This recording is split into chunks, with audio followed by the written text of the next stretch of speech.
Meanwhile, Simon Peter was following Jesus, as was another disciple.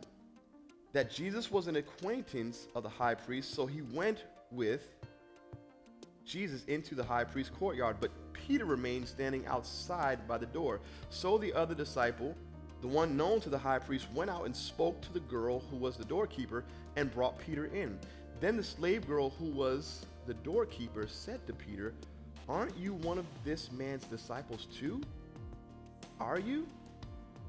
Well, Peter replies, "I am not." Now's the time to represent the Redeemer.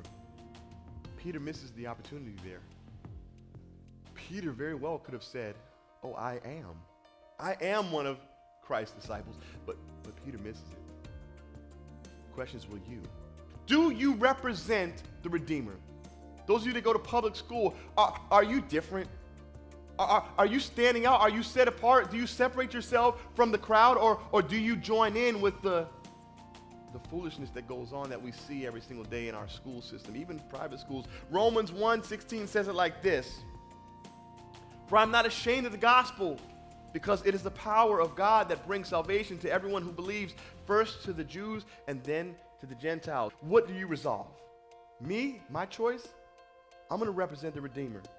I'm going to know nothing but Christ crucified. If you show up for Christ, he'll show up for you.